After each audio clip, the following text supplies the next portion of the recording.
One question that I get all of the time is if I send all image-based emails that look like the ones on screen, will they go to spam? And how can I prevent that? The answer is that no. As long as you follow all the steps that I share below, you're not going to go to. So your email design, basically your actual design itself needs to be optimized, and you need to send your emails to the right people, and you need to properly set up your back end technicals. If these types of nice, pretty image-based emails did go to spam, you wouldn't see Gymshark, Dollar Shave Club, Glossier, Allbirds, Stanley, Hydro Flask, all these massive brands wouldn't be sending all image-based emails if they're going to spam. You can see here, we get great client results. We have 60+% open rates across all of our flows and all of our clients.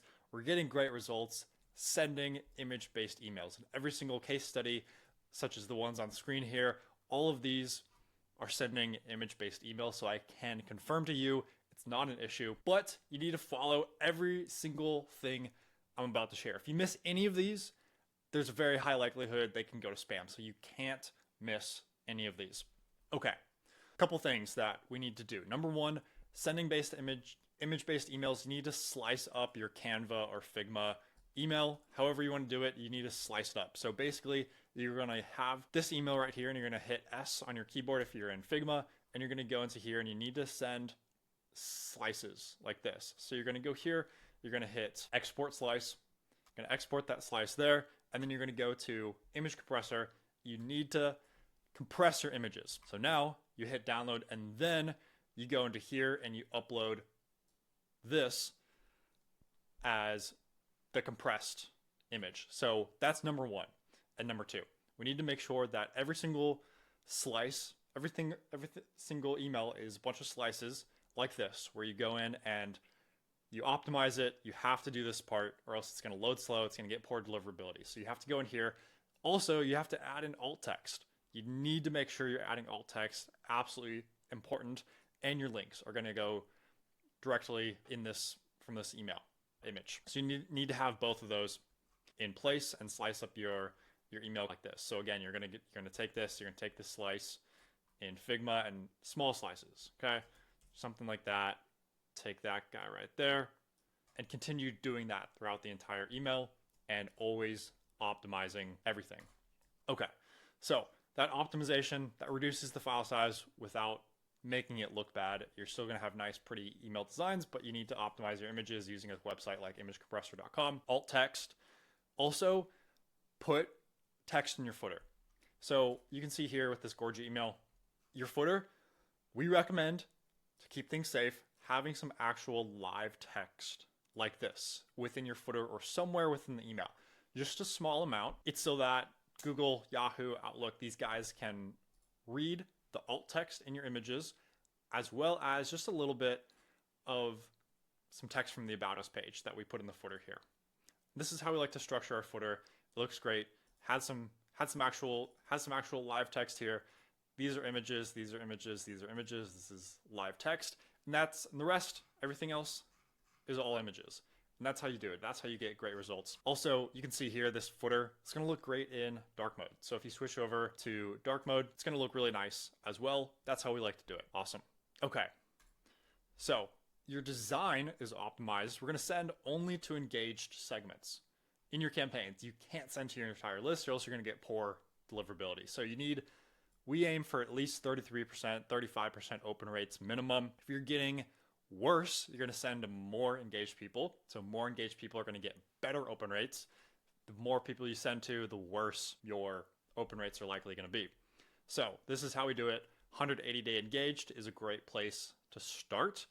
Instead, if you are getting, let's say if you're getting 10% open rates with your 180-day engaged, bring it down to 30-day or 60-day engaged. So you just play around with the numbers here. But basically 180-day engaged is anyone who's opened, clicked, or triggered any of the on-site metrics in the last 180 days. Super straightforward. So set up 90, 120, 180, even 30 and 60-day engaged, and you need to only send to engaged segments that are getting 35% open rates. So you need to send to the right people, super important. Also with your emails, keep them lightweight. Don't use all this highlighting and color text and clickable buttons within Klaviyo and a bunch of different font sizes. Things like that are going to make your emails massive. Using all this formatting means that you're going to really expand your file size, and that's going to get clipped in Gmail, and it's going to mean your emails are more likely to go to spam because they're massive. You don't want massive sized emails. The good thing is that images don't make your file sizes bigger. HTML text, that's what makes these massive emails that go to spam.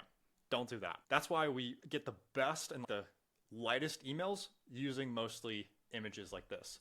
If you go over here, you can see this entire email, this whole thing is only 40 kilobytes. Super small, super lightweight.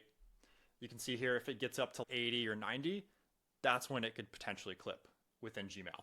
So you want lightweight things, lightweight emails. I made a little chart here. This is in general my recommendations.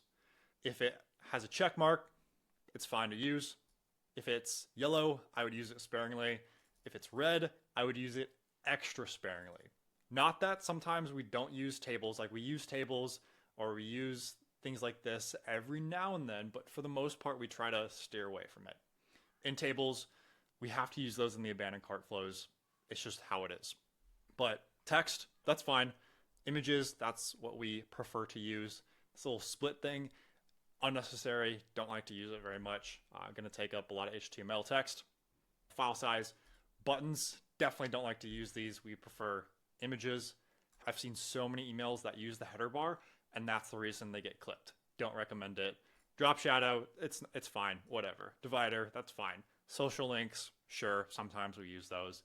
Not that big of a deal, whatever. Spacers, not that big of a deal. They're pretty small. Products, we prefer not using these. If we have to, though, that's fine. It's dynamic. Tables, we use them in abandonment flows, but other than that, don't really use it very much. Video, not that big of a deal. It's fine. Don't prefer to use it very much. We prefer to link just to the website. HTML, it's going to depend. This is actually a new block. It's okay. It's fine. Columns, don't really recommend them too much. Sections are fine. Highlighted text, don't recommend using this. Colored backgrounds, I see a lot of emails go to spam because of this and because of mobile only blocks. If you have mobile only and then desktop only versions, like two versions of the same email, that's how you get like double the file size because they have to store information about desktop and about mobile. I don't like using both. So I don't like using mobile only blocks at all. Okay, that's how you keep emails lightweight. Ask people to respond. Should be respond to your emails. So literally in the emails, tell people just, hey, after they made a purchase, what did you like about it? Or what else can we help you with? Etc., etc. You can definitely put in there, hey, the founder reads and replies to the emails, or our team reads and replies to these emails and will actually respond. You'll be shocked how many people in your list want to start a conversation or are interested in their next purchase. Highly recommend, if you have the bandwidth and the team capacity, ask people to respond to your emails. Plain text emails, these are great. We use these a lot, especially when clients are facing deliverability issues. We want to use these in our strategy every now and then. Sometimes it could be 10% of emails are plain text. Sometimes as much as 50% of emails are plain text, especially if they've dealt with deliverability issues in the past. Plain text emails are great to throw in here when you are just really struggling with deliverability.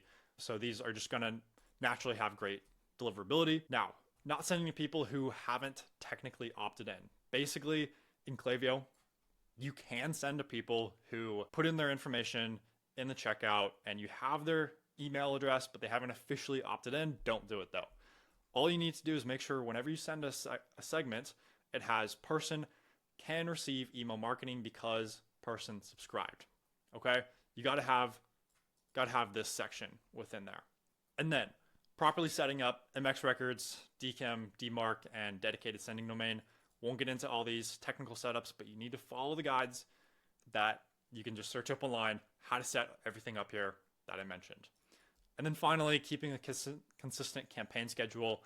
We like to keep campaigns as consistent as possible. For example, this brand, we're always sending on Tuesdays, Thursdays, like clockwork. People know when to expect the email. They're getting excited for Tuesday morning when it comes out. That's what we do there.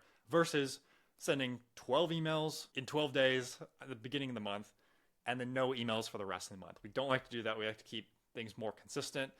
Keep it to about 2 to 4 email campaigns per week. If you're sending less than that, you're probably hurting your deliverability in a slight way because you're not consistently being in people's inboxes, and then they get an email from you and they're like, where is this coming from? And it's annoying, and we like to keep things consistent, and it just helps train the Google and Yahoo, Outlook, all those algorithms that you're not spam. All right, and that's it. That's how to send beautiful designed emails like this that you're seeing on screen without going to spam. Now, at this point, if you're struggling to send these types of emails and they are going to spam, or if you need help making designs or copy or implementing anything email marketing related, book a call, zhs-ecom.com.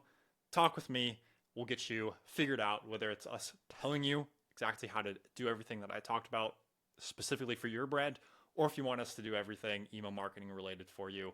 Either way, 100% custom game plan to fit your needs. We'll make it happen. Appreciate your time.